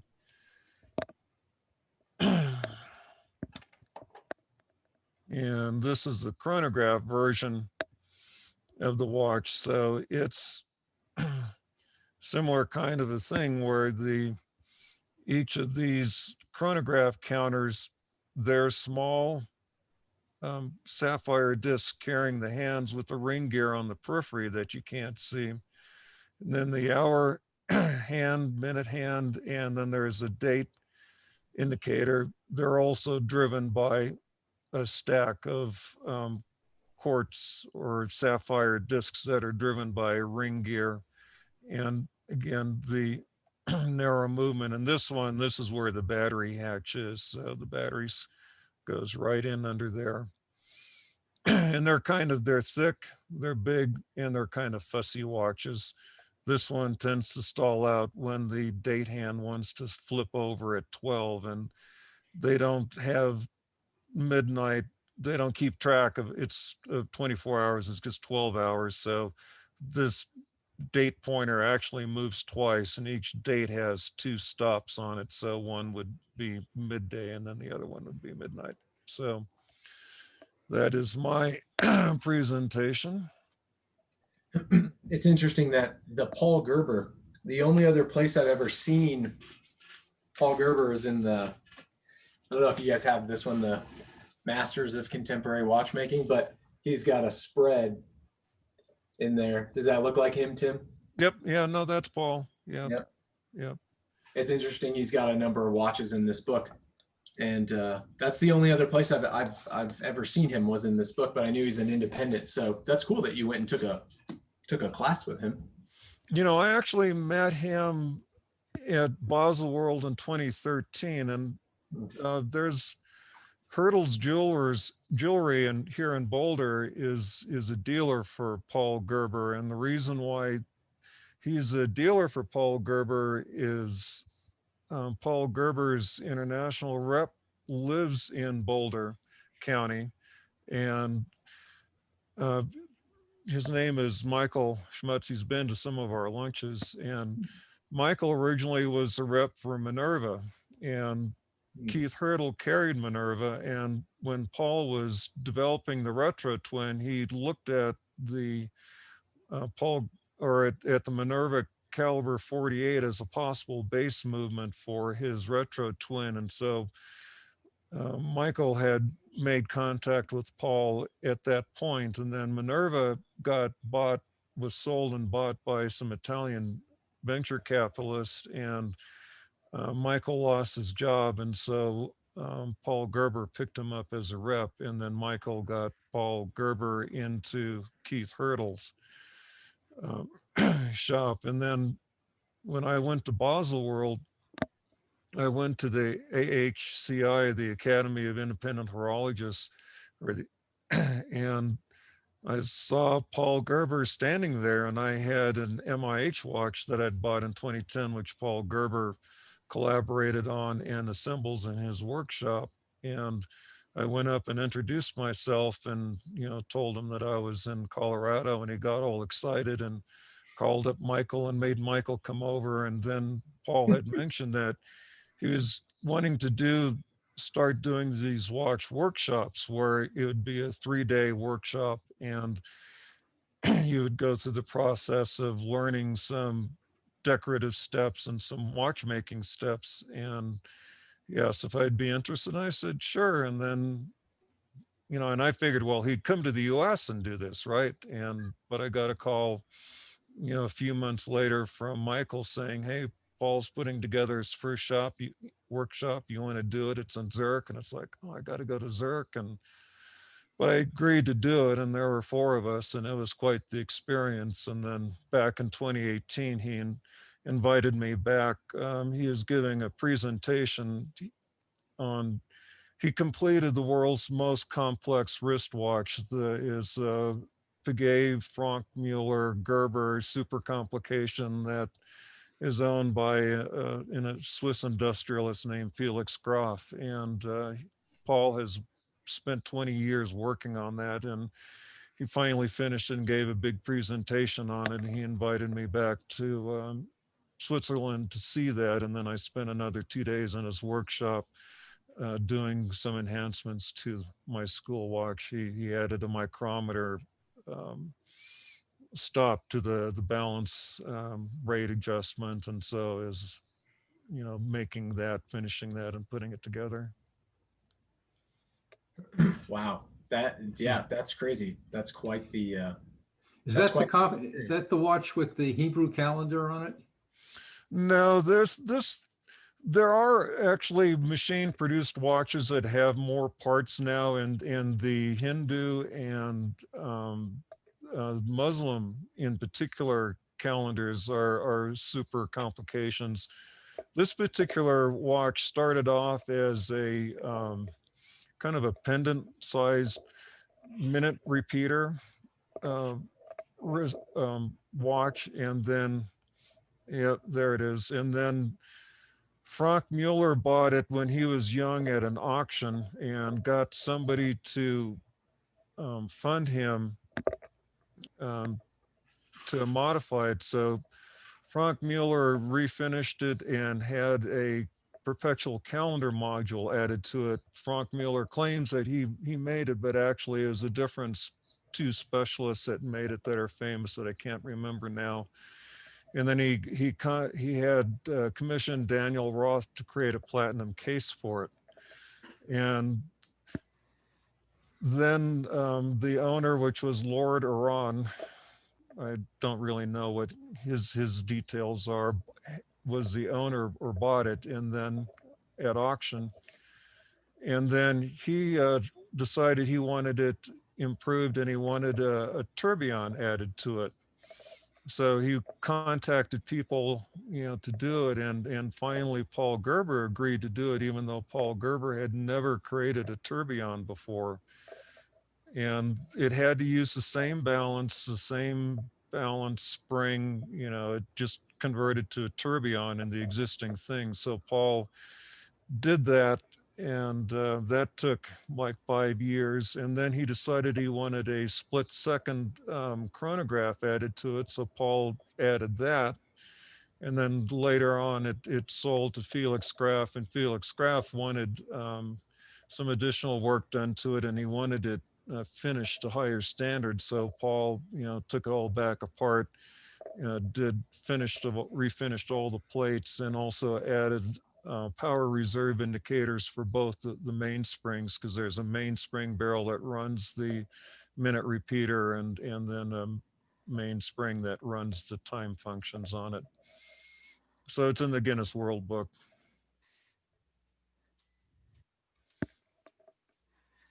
I think I'm gonna go and eat lunch here, guys. So I'm gonna say goodbye to everybody. Okay.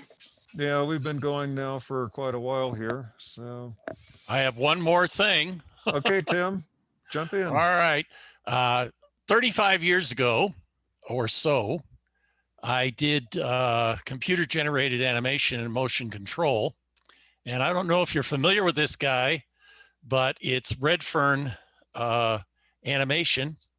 And this guy I found on the NAWCC message board, and he does incredible animation work where he combines animation with motion control and real objects combined with computer generated objects. So this is an example of his work, and I'll put the link in the chat window. But the fact is, it's easy. It's redfernanimation.com. And this is some of the finest animation I've ever seen,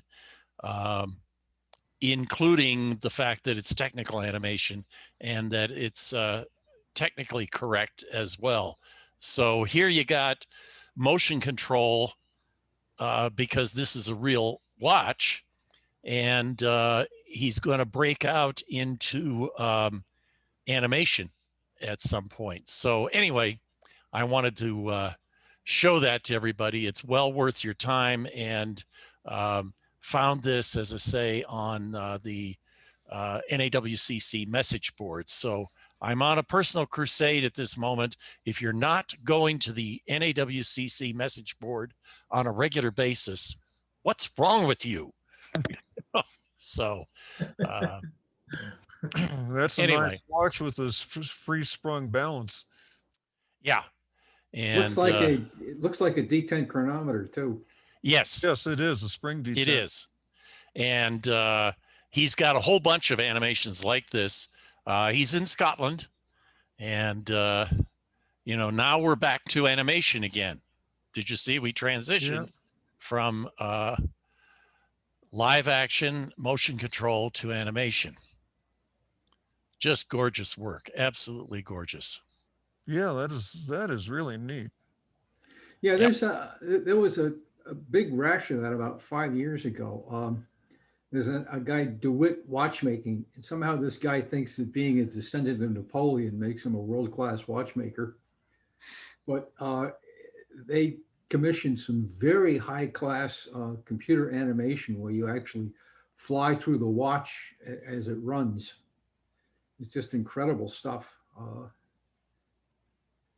there's a fair amount of it around.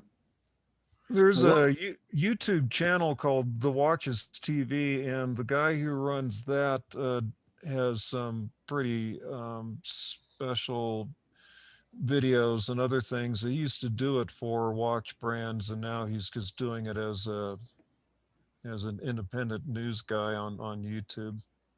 Yeah, So That's anyway, there you are. that's And lovely. Thanks very much. I put the link, Redfern, REDFERN, animation.com. And he's got not just this one, but a whole bunch that he's done. Some people have a lot of time on their hands. Well, he's doing it for money. He's making Yeah. a living doing this. Well, I salute them. Very nice. By the way, one of the things I've been talking up is there are an awful lot of new podcasts and YouTubes on watches these days.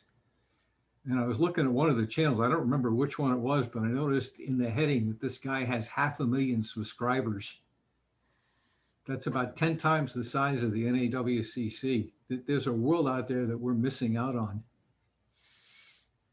Certainly there is young watch guys. I mean, Lucas feels like he's the poster child for child horologists, so to speak, compared to the rest of us. But there's a strong following in the young crowd, and they're right now more wristwatches and tool kinds of watches. Gold watches are not their thing. Stainless steel, you bet. But Yeah. Yeah, There was an I article in the Wall Street Journal the other week that the founder of Hodinkee, which is kind of like the new edgy, one. I think he just sold his company for $100 million. LVMH, I thought. Yeah, it's LVMH. Yep. Yep. Do you know that Hodinkee is the Czech word for clock? Yeah. I think that was why ultimately why he picked it, I think. But Yeah, it was. Yeah, you can Google or Wikipedia him or that site. There's lots of stories of him out there. But yeah, It's a great channel to watch, by the way.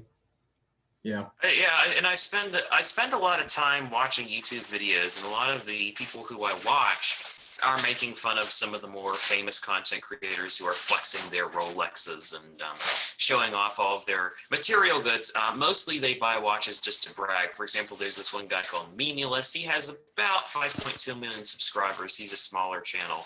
Yes, that does constitute a smaller channel in YouTube these days. 500,000 as far as a watch following. Most of those people are either looking for watch advice or they're not technically watchmakers or watch repair enthusiasts. I know that once again, Meaningless, the guy that I mentioned, said that he bought a nice watch when he hit 1 million subscribers, and it's sort of become a tradition for YouTubers to have a nice watch. And since YouTube is one of the largest platforms on the internet, it's the biggest video sharing platform, mostly because of the monetary incentive behind it. But a lot of any YouTuber you have who has over 1 million subscribers has bought a nice watch, and there is definitely an appreciation for some of the modern wristwatches, especially automatic timepieces, are really, really coming back into the scene. And a lot of the mechanical watches, the big complicated mechanical watches that you see, those aren't as popular. Pocket watches were popular in about the 2010s, but they were usually quartz pocket watches with like cheap little accoutrements that made them look mechanical. And these were the kinds of pocket watches that you would buy when you were a big fan of steampunk, back when that was popular on like DeviantArt and Newgrounds. And those kind of have faded out for now. I imagine they will be back, but right now, yeah, it is absolutely diving watches, tool watches, wrist watches, especially stainless steel, black. Any black coated watches aren't as popular right now. Everyone is looking for stainless steel. I know I particularly prefer stainless steel watches, but I've been recently acquiring some acrylic watches as well. For example, this chronograph is acrylic, and they're either very, very overpriced or very, very cheap. Depending on the watch, but those have actually been coming back into popularity more so as well. Yeah, it's really a mixed bag. Some of these guys have really breathtaking levels of ignorance, but there are a few. Any of you tuned into the No BS Watchmaker? Yeah, I've Maybe. paid attention to him a little bit. He's got a fairly high, like about 20%, fairly good content. Uh, and also Watchfinder, which is a self-promotion site, but a lot of his videos go into the history of stuff. And as far as I can tell, I haven't caught him in any major faux pas yet. Not that he cares what I think. Have you bought the No BS book that he's selling? I'm tempted, but I haven't. In fact, I was thinking about springing $300 for the course because I got a whole bunch of these ETA movements that I'm tempted to take apart. You got a good workspace and the ability to find parts on the floor? Quite a bit of that. I have a good case of watchmaker's knees. But one of the things that I learned, I've been taking a lot of, spending a lot. Any of you guys know about Dennis Kerrigan? He's a self-trained watchmaker in New Hampshire. He's the go-to guy for stuff nobody else will touch. The name's familiar. He's in the middle now of restoring the watch that was given to William Henry Harrison when he got it. I came into the shop and he said, "Do you know what this is?" I said, "No, I don't know what it is. You're probably the only guy in the country who doesn't." It was a repeat. I think it's a Vergau repeater that was given to him. About half the repeater parts are gone, and he's rebuilding it. But I spent a lot of time with him. But I have, I really set out. I've taken a couple of NAWCC courses, and I really wanted to just get into making parts and restoring old pocket watches. But I think by necessity, I'm going to have to move into wristwatches. But I'm getting a little old for this. Well, the advantage of the pocket watches, especially if you enjoy working on them, is that they're a little bigger and easier to work on. And I've been doing that for years. But they, well, like I have one that we've been on for several years. It's about a zero size Agassiz that somebody broke the pallet fork out of. So in the process of trying to make a new, basically switch out the pallet frame, we managed to break the pallet arbor. So I devoted a lot of time to making new pallet arbors. And the diameter of the main arbor is 0.5 millimeter and it's threaded. So part of it, and the really hard part, is just figuring out the sequence of steps to make a part. I mean, a balance staff is comparatively easy, but with this thing, yeah, to do a threaded shaft like they used on pallet forks is a challenge. It'd almost be easier to repivot or cap, or try and find another parts movement to get a spare. Yeah, we tried that, and the owners has sent us a couple of parts movements, but none of them fit. We have a Nikon comparator in the shop, and so the first thing I do when I get a parts movement is I measure the pivot distances, and they're all different.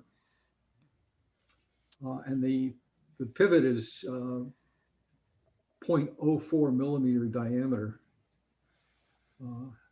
That's a little beyond what I can do. Yeah, you got to be pretty good to start working on those sizes. Yeah.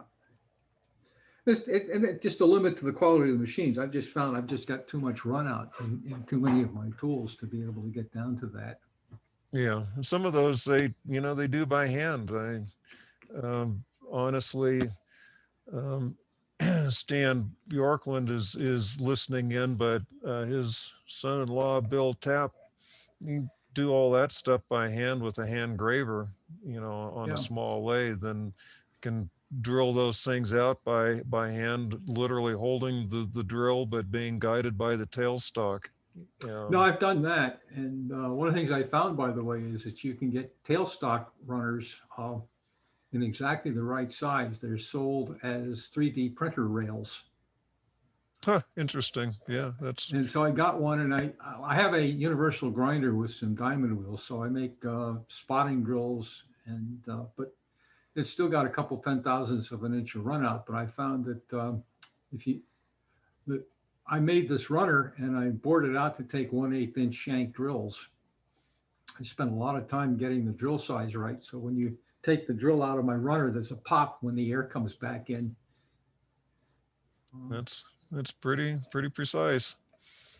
But it took basically taking the spade drill and working it until it was just the right size. But that gets away from, and that's the trouble. You get into it and you want to make something, but then you find the tool isn't any good. So you want to repair the tool, and the tool to repair the tool isn't any good. And then the measuring tool to determine how much you need to do needs to be recalibrated. And, you know, you just get pushed way the hell back.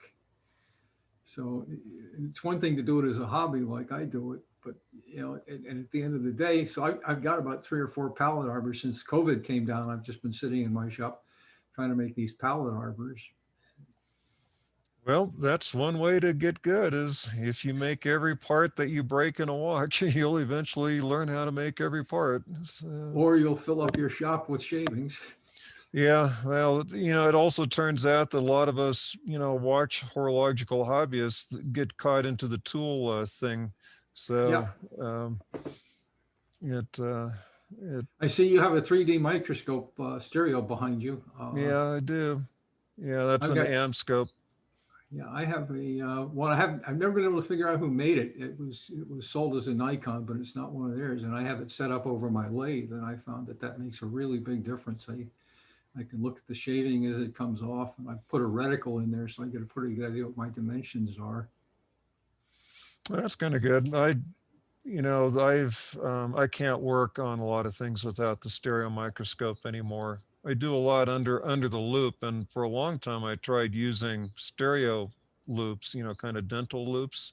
Yeah, I've done that too. And you know, I was struggling with that the last time I was in Paul Gerber's workshop, and he just sat down next to me. He said, "Look, Tim, you got to lose those things and just use the loop." And you know, he just really forced me to do it, and he was right. It's your depth of field isn't the same, but you see so much better. Yeah, I found the loops are really good if you're at a mart or a show, because you can look in the case and you can look through the glass and see the stuff, but that's about the limit of their value at this point, the stereo loops. But yeah, I was using the microscope the other day to regulate a watch, because it was one of these friction regulated Seikos.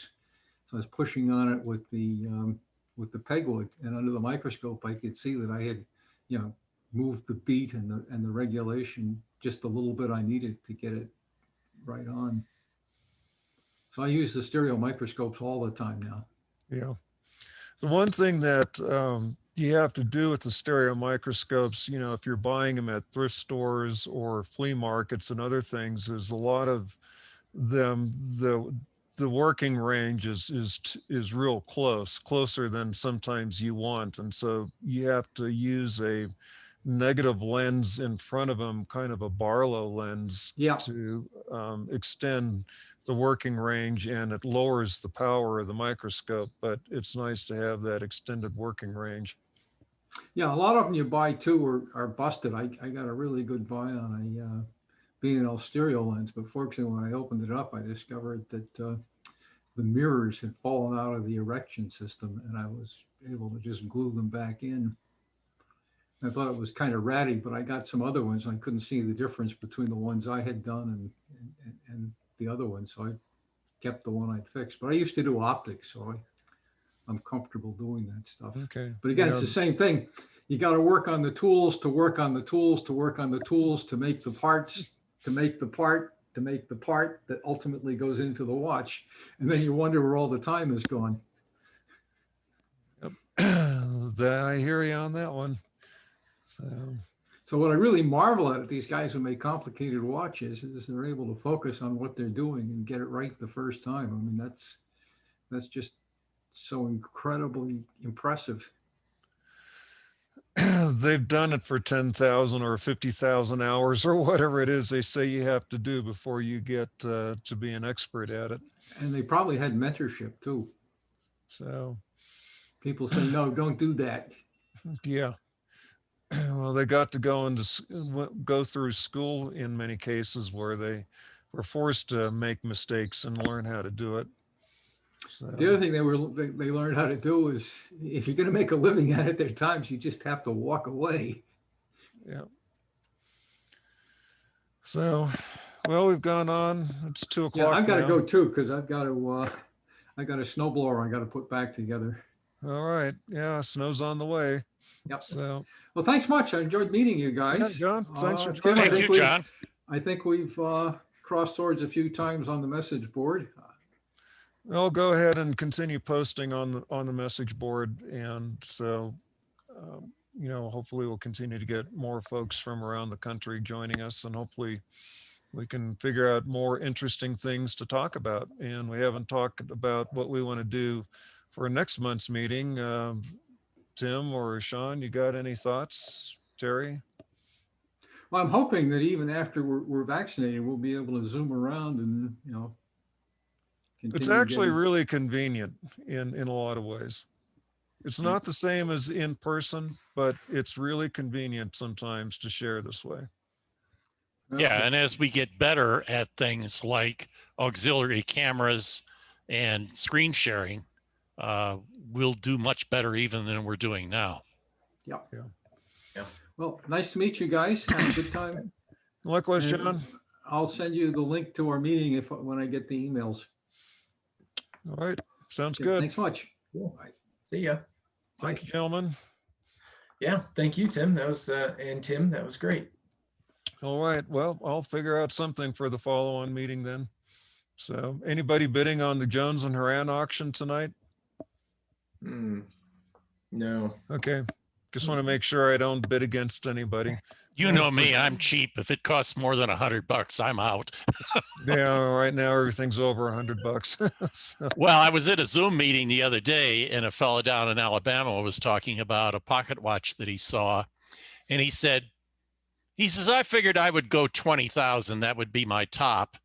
And he says, and I'm proud to say to you that I did not go over the 20,000. He said, but I lost the pieces. I lost it to somebody else. And I thought, wow.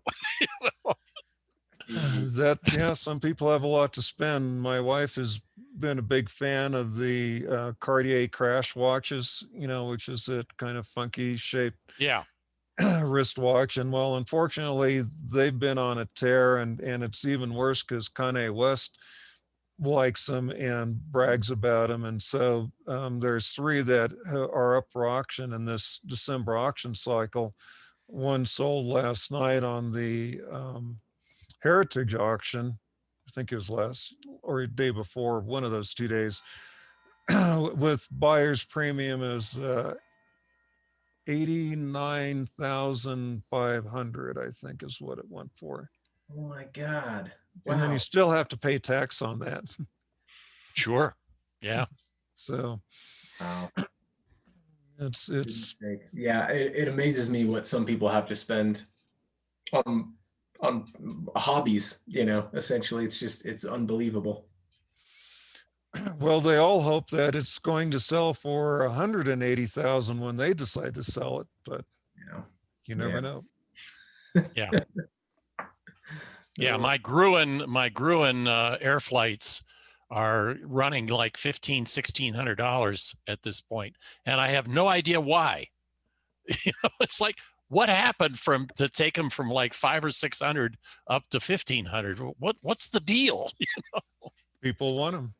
I guess, but suddenly they want them, I guess is the thing, you know? Yeah. So.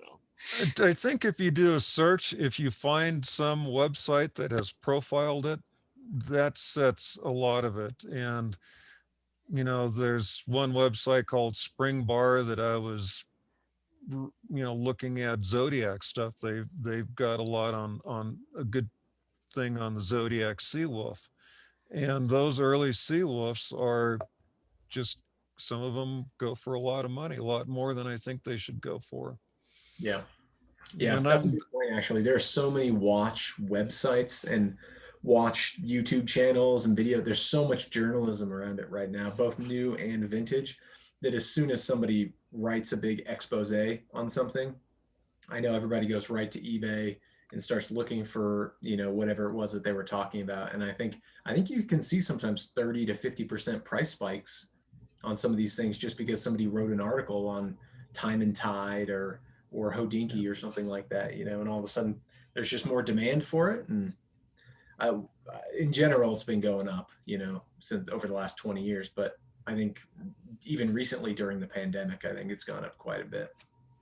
So Reminds the rule yeah. is if you have a watch that you want to sell for more money, or you have a bunch of them, you need to write some article that you can get published on one of these websites and become an influencer of your of whatever it is you're trying to sell. Mm-hmm. which is what was going on in the stock market 200 years ago. Same kind of thing, touting the stock and then, selling what you had and then letting it take a dive the minute. Yeah. Oh man. Well, yeah, everything in moderation. Yes. So, well, cool. Thanks, guys. All right. Good to see you, Sean. Yeah, you We'll too. call sir. it good, and we'll talk sometime next month, hopefully. All right. So, Sounds good. All righty. stay well. Very Happy good. holidays. Merry Christmas. Happy Yeah, Hanukkah. Same to you. Okay. Bye, y'all. See ya.